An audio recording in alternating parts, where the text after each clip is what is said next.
Well, good afternoon, everyone. I think it's pretty safe to say this is the biggest day in the history of the Senate because we're dealing with the Senate as an institution. These radicals on the other side, in order to get their own way, are prepared to break the United States Senate by taking steps almost all of them decried as recently as a couple of years ago. Fortunately, there are two members of the Democratic Conference who believe in the institution, understand that in the very near future the shoe might be on the other foot, and are prepared to prevent this destructive move. I congratulate both of them for their courage in preserving the institution and bearing in mind that the shoe, as I said earlier, will soon be on the other foot, and you need to take a long view of the role of the Senate going back to the very beginnings of the country as a place where things were slowed down, thought over, stopped altogether if they couldn't enjoy bipartisan support, or many times bringing enough people together to go over the 60-vote threshold and make bipartisan progress for the country. One of the defining features of the Senate is it's always been a check on the arrogance of power. And I think what we're seeing right now from the Democrats is arrogance of power. They obviously can't get their way. They have used and abused the filibuster whenever it suits them to do so. As recently as the last session of Congress, when we were in the majority, they filibustered numerous coronavirus bills. They filibustered police reform. They filibustered pro-life legislation. And as recently as last week, they used a 60-vote threshold to block a bipartisan Russia sanctions bill, something that enjoyed broad bipartisan support here in the Senate. And so it's very convenient for them, you know, to now all of a sudden argue that somehow Republicans are abusing their power. That's not the case at all. This is simply the United States Senate and the way the founders designed it to work. It was to be deliberative. It was supposed to be the place where things simmered down, cooled down, where there was a need for moderation and consensus. And what that yields in the end is stability and predictability with respect to policy, and not this constant shifting back and forth as power changes hands here in Washington, D.C. The Senate is serving in that role.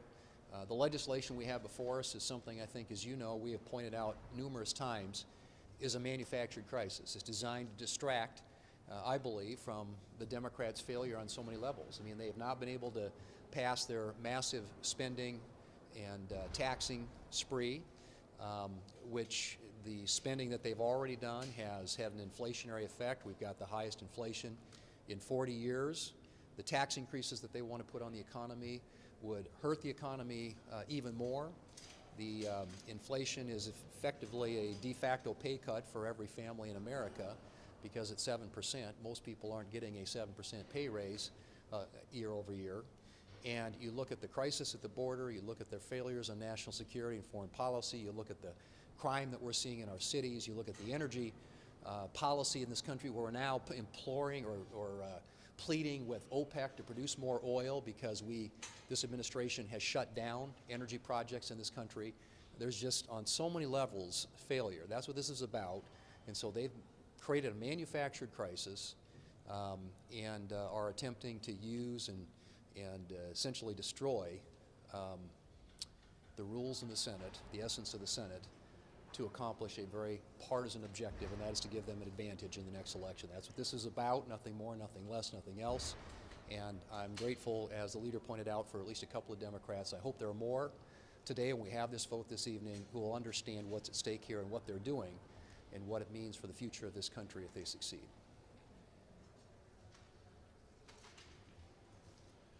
The President will be holding a rare press conference today, and he's going to try to explain away his very poor approval numbers by saying he has a communications problem. The President doesn't have a communications problem. He has an agenda problem. The American people understand fully what Joe Biden and Nancy Pelosi and Chuck Schumer are trying to sell, the American people aren't buying it. Last Thursday, President Biden stood right at this very spot. And what you saw was a president who was failing and flailing. Failing to address the needs of the American people. Failing to talk about the things that they know are important to their own lives. That's why they view him as inept, ineffective, and only 1 in 3 Americans believe that he is actually doing what they need in their lives to help them in their major concerns. And when I say he is flailing, all you had to do is listen to Chuck Todd on Meet the Press this Sunday, who said that the president had one of his worst weeks as president of the United States. These are problems that the president brought on himself. He went to Georgia last week, and he basically said half of the country were racists and traitors. It reminded me of Hillary Clinton calling all of us deplorables. This president ran for office as being a uniter. The speech was very divisive. And then he referred to all of us that you either choose to stand with him on changing voter laws or with Bull Connor. Well, who is Bull Connor? Well, number one, he was a Democrat, and he's a white supremacist. And he turned fire hoses on civil rights protesters and their children. And then he unleashed attack dogs on them. Is that how Joe Biden and Nancy Pelosi and Chuck Schumer and Bernie Sanders view all Republicans, as well as 2 Democrat senators, at a time when it's actually easier to vote than ever before, when there's record turnout in voting? The facts don't lie, even though the president might. I will tell you, this is a president who goes to Georgia, but the laws in voting in Georgia are easier than they are in his home state of Delaware, or Chuck Schumer's home state in New York. Why aren't they up there pounding their chests and calling the people in Delaware and New York racists and traitors? This is a president, if he wants to ever pull back from this failing presidency, needs to start to focus on the things that the American people are concerned about, and it's their pocketbooks and it's inflation. Well, for at least 20 years, Democrats in Washington have thought it was to their advantage to nationalize and federalize the election process. Thought it was to their advantage to have no laws that really led to either ballot security or voter registration security. And we're seeing that again today. You know, after the 2000 election, Democrats wanted to nationalize the elections because of the voting equipment. After 2016, they wanted to nationalize the elections because of voting security. After 2020, they wanted to nationalize the elections because states were passing election laws that were in almost every case a step forward that just might be paring back a little bit from the extraordinary positions they took and should have taken during the pandemic. Every year is not a pandemic. Legislators are doing what they're supposed to do. One size almost never fits anybody, let alone one size fits all. It's not the right solution, but it's certainly not a new solution. They're just every 2 years or every 4 years or every 6 years, there's a different reason why Democrats want to take over the elections and run them from Washington, D.C. instead of state capitals and local county courthouses. On Monday, I began my 99-county tour and was able to get out and visit with a number of Iowans across the state. And you know what Iowans weren't talking about? They weren't talking about elections takeover by the federal government. They weren't talking about how important it was to get rid of the Senate filibuster. What they were concerned about? Inflation. So many of those Iowans are very concerned about what they are seeing and the cost of food for their families, the cost of energy, as we saw a horrible ice and snowstorm sweep across the Midwest. They are concerned about the cost of gas to get to their workplaces. That's what Iowans are concerned about, folks. They are not concerned about voting laws that the federal government wants to take over. And I would encourage any elections official across the United States, if you want to see an example of a great system, come to Iowa and take a look at the integrity we have in our elections. We set a great example for the United States, and yet Iowa is one of the states that has been targeted by the Biden administration and the Democrats, even though our voting laws are more progressive than New York and Delaware. So again, Iowans aren't talking about the issues that the Democrats are focusing on today. They're not focusing on the issues that President Biden is talking about today. And I wish that the Democrats would get out on their own all-county tours in their states instead of just existing in this DC bubble. And maybe they would find out what is really important to their own constituencies. My parents are both Democrats. They wouldn't recognize the Democrat Party today.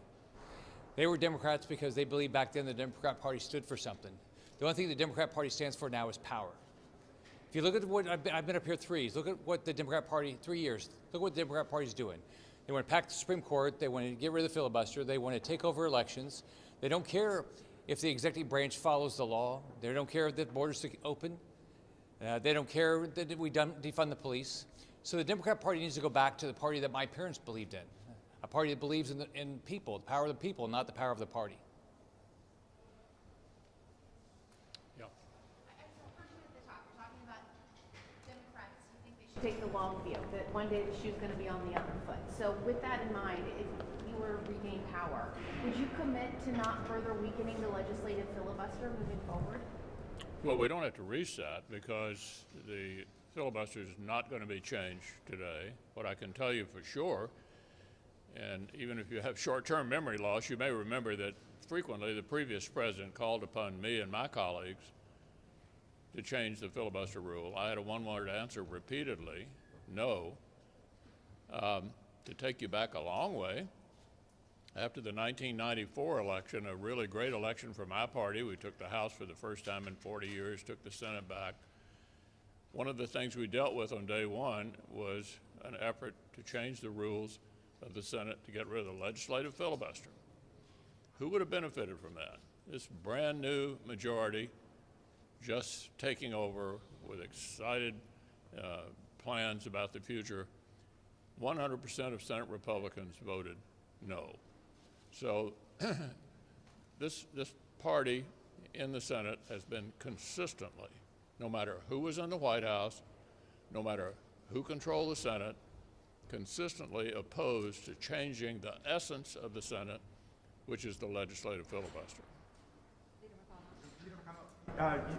What's your message for voters of color who are concerned that without the John L. Lewis Voting Rights Act, they're not going to be able to vote in the midterm? Well, the concern is misplaced because if you look at the statistics, African American voters are voting in just as high a percentage as Americans. A recent survey, 94% of Americans thought it was easy to vote. This is not a problem. Turnout is up, biggest turnout since 1900. It's simply, they're being sold a bill of goods to support a Democratic effort to federalize elections. As Senator Blunt pointed out, this goes back 20 years. The excuses change from time to time, but this has been a Democratic Party goal for decades. If Republicans take back control of Congress after the midterms, what would be your agenda?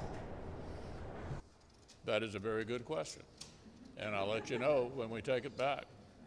In the meantime, what the election this fall is going to be about is about this administration and how it's doing on inflation, on border security, on foreign policy, on standing up to the Russians. This midterm election will be a report card on the performance of this entire Democratic government, the President, the House, and the Senate. And in the course of the campaign, various Republican candidates will come out for what they will do, what they're for. That's always an important part of every election.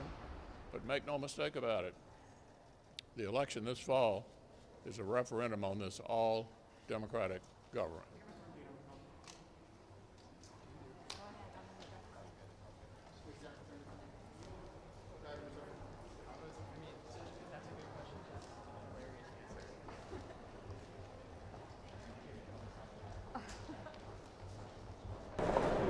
All good? All right. See you later.